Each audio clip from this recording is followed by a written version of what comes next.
بسم اللہ الرحمن الرحیم۔ السلام علیکم معزز ناظرین، آج کی ویڈیو میں آپ سب کو خوش آمدید کہتا ہوں اور اس ویڈیو کا اس امید سے آغاز کرتا ہوں کہ آپ سب لوگ خیر و عافیت سے ہوں گے اور ایک اچھی زندگی گزار رہے ہوں گے۔ تو ناظرین، جیسا کہ ہم سب جانتے ہیں کہ جب بھی محرم الحرام کا یہ مہینہ شروع ہوتا ہے تو ہم سب مسلمانوں کے دلوں پر کس طرح خنجر اور تیر گھونپتے جاتے ہیں، اور ہم جیسے مسلمان 1450 سال پہلے سے یہ اذیت اپنے سینوں میں ایسے ہی جھیلتے آ رہے ہیں کہ جیسا کہ ہم نے یہ منظر خود دیکھا ہو اور جیسا کہ ہمارے ساتھ ہی ہوا ہو۔ اور ناظرین، بے شک یہ ہمارے ساتھ ہی ہوا ہے، کیونکہ خاندان رسول اللہ صلی اللہ علیہ وآلہ وسلم یعنی اہل بیت کے ساتھ جو یہ سلوک ہوا وہ یقیناً ہمارے خاندان اور ہمارے ساتھ ہی ہوا۔ اور ناظرین، جب بھی اس بارے میں سوچا جاتا ہے تو دل پر ایسی چھریاں چلتی ہیں کہ ناظرین جس کا ہم اپنی زبان سے بیان بھی نہیں کر سکتے، اور ناظرین ہماری آنکھوں میں آنسو اور دل میں خاموشی کے سوا کچھ نہیں ہوتا۔ اور ناظرین جب ہم اس وقت کا تصور کرتے ہیں تو نہ جانے مسلمانوں کے دل پر کیا کیا چیزیں گزرتی ہیں۔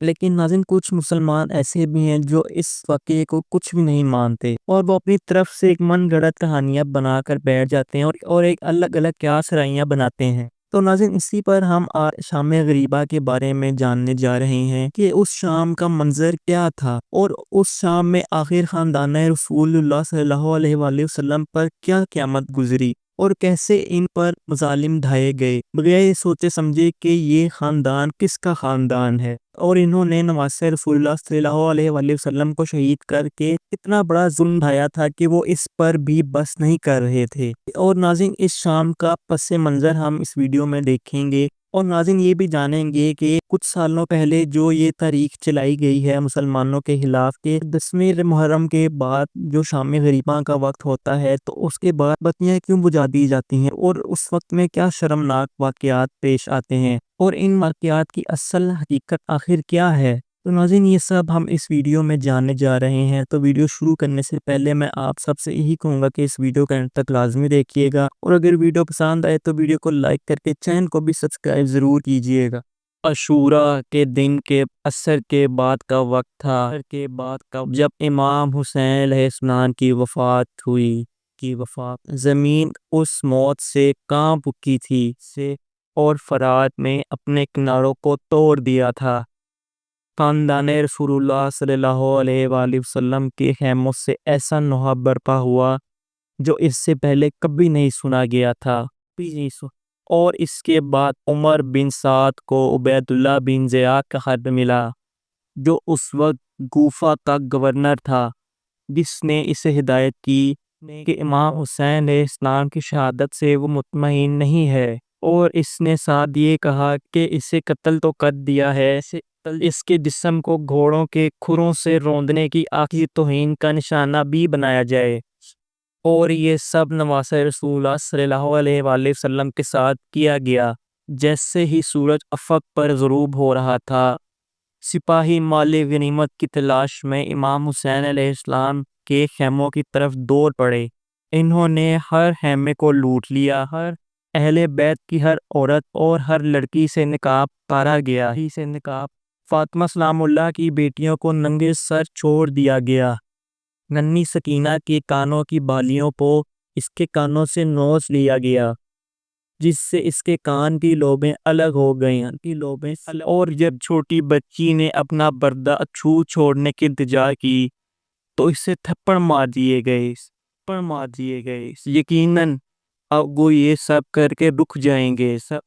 لیکن انہوں نے ایسا نہیں کیا۔ انہوں نے تمام خیموں کو آگ لگا دی۔ بی بی زینب سلام اللہ بہت پریشان تھیں۔ وہ امام زین العابدین علیہ السلام کی طرف متوجہ ہوئیں اور کہنے لگیں کہ اب آپ ہمارے امام ہیں، ہمیں بتائیں کہ اب ہمیں کیا کرنا چاہیے، کیا ہم اپنے خیموں میں رہیں اور جلیں یا بغیر پردوں کے باہر نکلیں؟ جس پر امام زین العابدین نے انہیں بتایا کہ ان کی جان بچانے کی کوشش کرنا ان کا مذہبی فریضہ ہے۔ جس پر بی بی زینب سلام اللہ نے سب کو اکٹھا کیا اور باہر انتظار کرنے لگیں جب کہ ان کے خیمے جل گئے، اور جب آگ بجھ گئی تو انہوں نے ایک خیمے کے نیچے پناہ لی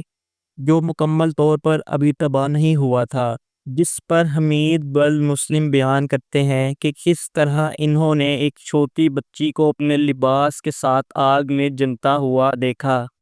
اور ایک کے کانوں سے خون بہہ رہا تھا۔ قتل عام کے مقام سے بھاگتے ہوئے انہیں دیکھا۔ پھر وہ کہتا ہے، میں اس کے پیچھے بھاگا، میں نے اسے ہاتھ سے پکڑ لیا، اس کے لباس میں آگ بجھائی، میں نے اس کے کانوں سے خون صاف کیا۔ اس نے میری طرف دیکھا اور کہا، تم ایک مہربان انسان لگتے ہو، کیا تم مسلمان ہو؟ میں نے اسے بتایا کہ میں تھا، اور پھر انہوں نے کچھ دیر سوچا اور پھر کہا کہ کیا آپ مجھے نجف کا راستہ دکھا سکتے ہیں؟ جس پر میں نے عرض کیا کہ آپ اس وقت اور اس حالات میں نجف کیوں جانا چاہتے ہیں؟ انہوں نے کہا، میں جا کر اپنے دادا حضرت علی ابن ابو طالب سے شکایت کرنا چاہتی ہوں کہ انہوں نے میرے والد کو کیسے مارا، یہ جان کر کہ وہ حسین کی بیٹی سکینہ ہے۔ میں انہیں اپنی خالہ زینب سلام اللہ کے پاس واپس لے گیا، اور جیسے ہی رات ڈھل رہی تھی، بی بی زینب نے تمام خواتین اور بچوں کو ایک چھوٹی سی جگہ پر اکٹھا کر کے خیموں کے بیچ میں ڈال دیا، اور امام زین العابدین علیہ السلام ان بیواؤں اور یتیموں میں گھری ہوئی زمین پر لیٹ گئے۔ نہ آگ تھی نہ روشنی، صرف اس وقت چاند نے اپنی مدھم روشنی ان پر ڈالی۔ اور اس پر عمر بن سعد نے حر کی بیوی سے کہا کہ وہ عورتوں اور بچوں کے لیے کچھ کھانا اور پانی لے جائیں، اور جب وہ اس کے قریب پہنچی جہاں وہ آرام کر رہے تھے تو بی بی زینب سلام اللہ نے اسے پہچان لیا، اور وہ کھڑی ہوئی حور کی بیوی کے پاس گئیں اور حور کی موت پر تعزیت کی،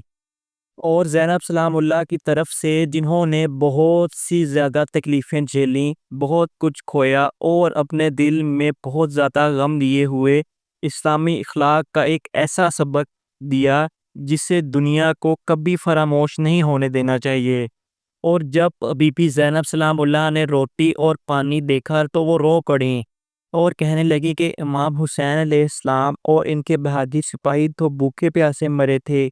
اور اب وہی لوگ جنہوں نے انہیں شہید کیا تھا وہ اپنی بیواؤں اور یتیموں کو روٹی اور پانی لا کر دے رہے تھے۔ انہوں نے آسمان کی طرف دیکھا اور اللہ سے دعا کی کہ انہیں ہمت دیں، اور زینب سلام اللہ کو اپنے بھائی کی بات یاد آئی کہ پہلے سکینہ کو پانی پلایا جائے، جس پر حضرت زینب سلام اللہ نے پانی کا جگ لیا اور وہ سکینہ سلام اللہ کے پاس گئیں جو ایک گھبراہٹ کی نیند سو گئی تھی۔ انہوں نے آہستہ سے لڑکی کے بکھرے بالوں پر ہاتھ مارا، جس سے سکینہ سلام اللہ نے آنکھیں کھولیں، اور زینب سلام اللہ نے ان سے کہا، سکینہ، یہ لو تھوڑا سا پانی پی لو، تمہیں اتنی دیر سے پیاس لگی ہے۔ اور پھر پانی کا لفظ سن کر سکینہ نے امید سے اکارا، کیا میرے چچا عباس واپس آ گئے ہیں؟ اور جب انہیں بتایا گیا کہ حور کی بیوہ پانی لے کر آئی ہیں تو وہ اٹھیں اور حور کی بیوہ کے پاس گئیں اور اس کا شکریہ ادا کیا، اور پھر زینب سلام اللہ سے پوچھا، کیا آپ سب نے پانی پی لیا ہے؟ جس پر زینب سلام اللہ نے نفی میں سر ہلایا، اور سکینہ سلام اللہ نے پوچھا، تو پھر آپ مجھے پانی پینے کو کیوں کہتی ہیں؟ جس پر زینب سلام اللہ نے کہا، کیونکہ میرے پیارے آپ سب سے چھوٹے ہیں۔ جس کو سنتے ہی سکینہ سلام اللہ نے جواب دیا، نہیں، علی اصغر سب سے چھوٹا ہے۔ جس کے بعد سکینہ پانی کا جگ لے کر اس کی طرف بھاگی جہاں علی اصغر دفن تھا، اور پکارنے لگی، واہ اصغر، واہ اصغر، واہ اصغر۔ اور اس وقت کربلا میں بے گھر لوگوں نے اپنی رات اسی طرح گزاری، اور وہ سب کچھ کھو چکے تھے، ان کے آدمی مر چکے تھے اور ان کے بچوں کو شہید کر دیا گیا تھا۔ اس ویران صحرا میں جہاں چوتھے امام، عورتیں اور چند باقی بچے جمع تھے، جہاں چند گھنٹے پہلے ہی انہوں نے اپنا پڑاؤ ڈالا تھا، جہاں پر عباس، قاسم اور علی اصغر نے باری باری خیمے کی حفاظت کچھ دیر پہلے کی تھی، اب وہاں پر زینب اور کلثوم اس بات کو یقینی بنانے کے لیے بیدار ہوئی کہ امام زین العابدین علیہ السلام اور بچوں پر حملہ نہ ہو۔ اور اپنے بھتیجوں اور بھائی کے بعد اب وہ اس خیموں کی حفاظت کرنے لگیں، اور اچانک ہی بی بی زینب سلام اللہ نے دیکھا کہ سکینہ سلام اللہ غائب ہو گئی ہیں۔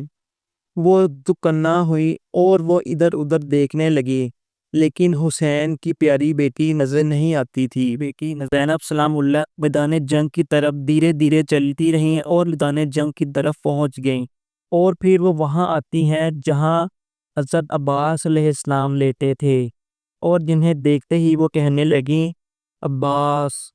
عباس، میرے پیارے بھائی، کیا تم نے سکینہ کو دیکھا ہے؟ لیکن انہیں ہر طرف خاموشی ہی خاموشی سنائی دیتی ہے، اور پھر وہ وہاں تک چلی جاتی ہیں جہاں حسین علیہ السلام کی بے سر لاش پڑی تھی، اور وہ وہاں پر کیا دیکھتی ہیں کہ وہاں پر باپ کو گلے لگاتے ہوئے سکینہ گہری نیند میں سو رہی ہیں۔ اور یہی کرتے کرتے مصیبت کی رات گزر گئی، اور اگلے دن امام حسین کے گھر کی خواتین کو اسیر کر لیا گیا۔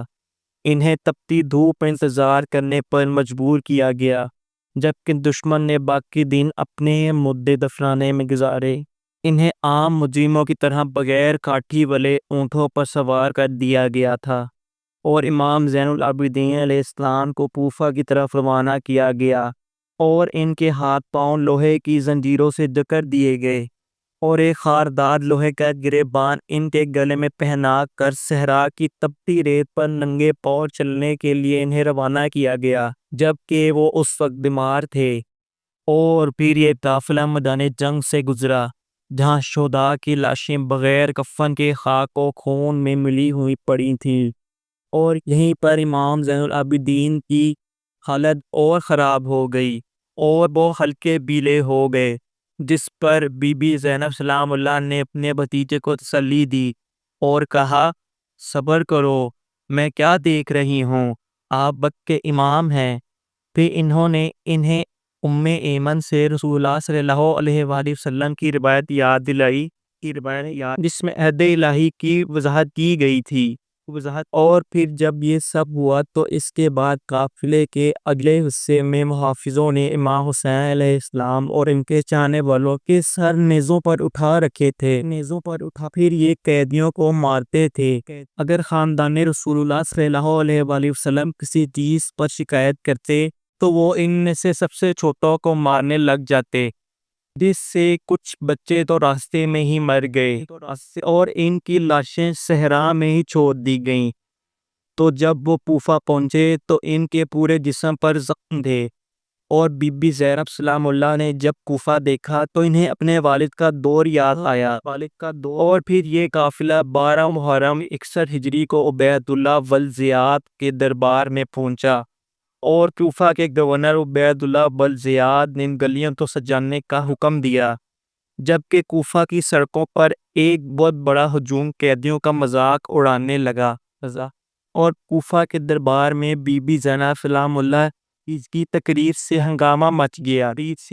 اور بی بی زینب سلام اللہ کی تقریروں نے جہاں کوفیوں کی بے وفائی اور بزدلی پر تبصرہ کیا تھا، انہوں نے ان کے چہرے شرم و حیا کے کپڑے میں ڈھانپ لیے، لیکن جب کچھ لوگوں نے امام حسین علیہ السلام کا سر نیزے پر دیکھا تو وہ سر پھیر کر رونے لگے، اور وہ اپنے آپ کو مجرم محسوس کرتے تھے کہ انہوں نے امام حسین علیہ السلام کے ساتھ ایسا ہونے دیا، جبکہ یہی امام ان کی ضرورت کے وقت ان کی مدد کے لیے تیار تھے۔ پھر دوپہر کا وقت آن پہنچا اور سورج تپنے لگا، بچے بھوک اور پیاس میں رو رہے تھے، اور جب قافلہ گورنر کے محل میں پہنچا تو بی بی زینب سلام اللہ نے ہجوم کا سامنا کیا اور کہا، کیا تم جانتے ہو کہ تمہارے گورنر نے کس کو قتل کیا ہے؟ ہم تمہارے نبی محمد صلی اللہ علیہ وآلہ وسلم کے نواسے ہیں، کہ جب تمہارے گورنر رسول اللہ کے چاہنے والوں کو قتل کیا تو آسمان بو رہا تھا اور زمین ہل گئی تھی، تب تم کہاں تھے؟ یہ سن کر مجمع میں مکمل خاموشی تھی، اور اسی بنا پر کچھ لوگوں کو اپنی غلطی کا احساس ہونے لگا اور وہ شرم سے رونے لگے۔ تو جب عمر بن سعد نے دیکھا کہ یہ کیا ہو رہا ہے تو وہ قیدیوں کو جلدی سے محل میں لے گیا اور پھر عبید اللہ ولد زیاد نے جب امام زین العابدین علیہ السلام کو محل میں دیکھا تو حکم دیا کہ اسے فوراً قتل کر دیا جائے، جس پر بی بی زینب سلام اللہ دوڑتی ہوئی آپ کے سامنے آئیں اور کہنے لگیں پہلے مجھے قتل کرنا پڑے گا۔ اور پھر آپ نے کہا تمہاری اس تخت پر بیٹھنے کی جرأت کیسے ہوئی جو تمہارا حق نہیں ہے اور تم ہماری توہین کرتے ہو؟ سنو اے فرزند زیاد، ہم آپ کے پیغمبر کے پوتے ہیں، آپ کو اپنے آپ پر شرم آنی چاہیے۔ تم پیغمبر کی تعلیمات پر عمل کرنے کا دعویٰ کرتے ہو، پھر بھی تم نے اس کے خاندان کو تباہ کرنے کے لیے سب کچھ کیا۔ اور یہ سن کر عبید اللہ ابن زیاد کو حیرت ہوئی کہ یہ عورت کتنی بہادر ہے، اور اس نے یہ سوچا کہ سب کچھ سہنے کے بعد بھی ان میں اتنی ہمت نہیں ہوگی، لیکن پھر بھی انہوں نے یہ سب کچھ کہا، اور زیادہ سے زیادہ لوگوں کو یہ احساس ہونے لگا کہ بی بی زینب سلام اللہ جو کہہ رہی ہیں وہ بالکل سچ اور حقیقت ہے۔ اور اسی خوف سے عبید اللہ نے قیدیوں کو فوراً محل کے ساتھ پہلے قید خانے میں لے جانے کا حکم دیا، اور اس قافلے کے قائدین نے قیدیوں کو شام یعنی دمشق لے جانے کی تیاریاں کی، اور اس سے پہلے کہ انہیں دوبارہ عوام میں تقریر کرنے کا موقع ملے تو جب قافلہ کوفہ سے نکل رہا تھا تو یزید کی فوجوں کے درمیان کئی جھگڑے ہوئے، اور لوگ چھتوں سے بی بی زینب سلام اللہ اور دیگر قیدی لوگوں کو کربلا میں ہونے والے واقعات کے بارے میں بتانے لگے، اور بہت سے لوگ عبید اللہ بن زیاد کے خلاف بولنے لگے، جس سے سفر میں قیدیوں کو پھر محافظوں کے ہاتھ تکلیف اٹھانا پڑی۔ اور پھر جب قافلہ شام پہنچا تو قیدیوں کو تپتی دھوپ میں انتظار کرنا پڑا، جبکہ شمر یزید کے محل میں اپنی آمد کا اعلان کرنے گیا، جس کی وجہ سے یزید نے اس دن کو جشن کا دن قرار دیا اور شہر کا ہر گوشہ گوشہ اس میں سجا دیا۔ اور پھر اس نے بھی خاندان رسول صلی اللہ علیہ وآلہ وسلم کی توہین کرنا شروع کر دی اپنے دربار میں، اور پھر انہیں قید خانے میں ڈال دیا، اور اسی قید خانے میں سکینہ سلام اللہ کا انتقال ہوا اور وہ وہاں پر ہی شہید ہوئیں اور انہیں وہاں پر ہی دفن کر دیا گیا۔ تو ناظرین، یہ وہ پس منظر تھا شام غریباں کا جسے بے گھروں کی رات بھی کہا جاتا ہے، اور میں نے یہ آپ کو لفظ بلفظ اور پورا بیان کیا، اور ناظرین یہ میرے لیے بھی بیان کرنا بہت مشکل تھا، کیونکہ یہ سننے کے بعد ہی انسان کے حواس ہوش میں نہیں رہتے۔ تو جو اس وقت ہوا ہوگا، جو لوگوں نے دیکھا ہوگا، خاص طور پر خاندان رسول اللہ صلی اللہ علیہ وآلہ وسلم کے ساتھ جب یہ زیادتی ہو رہی ہوگی تو تب ان پر کیا گزر رہا ہوگا۔ اور ناظرین یہ سب کچھ اصل میں ہوا، حقیقت پر مبنی ہے، لیکن پھر بھی کچھ لوگ قیاس رائیاں یہ کرتے ہیں کہ شام غریباں کو معاذ اللہ بہت سی غلط حرکات ہوتی ہیں اور ہوئیں، لیکن ناظرین ایسا کچھ نہیں ہے۔ اور ناظرین میرے بھی کچھ ایسے جاننے والے لوگ ہیں جو اس مکتبہ فکر سے تعلق رکھتے ہیں، اور میں اکثر ناظرین اس جگہوں پر گیا ہوں۔ ناظرین ایسا کچھ نہیں ہے جیسا ہمیں بیان کیا جاتا ہے کچھ سالوں سے، اور ایسا کچھ نہیں ہوتا جیسا کہ ہم سنتے ہیں کہ اس رات کو یہ معاذ اللہ ہوتا ہے یا کچھ غلط حرکات ہوتی ہیں۔ تو ناظرین پھر اسی پر میں اس ویڈیو کا اختتام کروں گا کہ آپ کو آج کی میری ویڈیو پسند آئی ہوگی۔ اگر ویڈیو پسند آئی ہوئی تو میری حوصلہ افزائی بڑھانے کے لیے اس ویڈیو کو لائک کر دیجیے گا، چینل پر نہیں ہے تو چینل کو سبسکرائب کر کے بیل آئیکن کے بٹن کو ضرور پریس کریے گا تاکہ ہر نئے آنے والی ویڈیو کو نوٹیفیکیشن آپ تک پہنچ سکے۔ اور کمنٹ سیکشن میں بھی اپنی رائے کا اظہار ضرور دیا کریں کہ آپ کو ہماری ویڈیوز کیسی لگتی ہیں، اور آپ آنے والے دنوں پر کن اور کس کس موضوعات پر ویڈیوز دیکھنا چاہتے ہیں، خواہ وہ دینی ہو، تاریخی ہو یا دنیاوی۔ تو ناظرین پھر ملیں کسی اگلی تاریخی، تحقیقی اور معلوماتی ویڈیو کے ساتھ، تب تک کے لیے مجھے دیجیے اجازت۔ دعاؤں میں مجھے یاد رکھیے گا۔ اللہ حافظ۔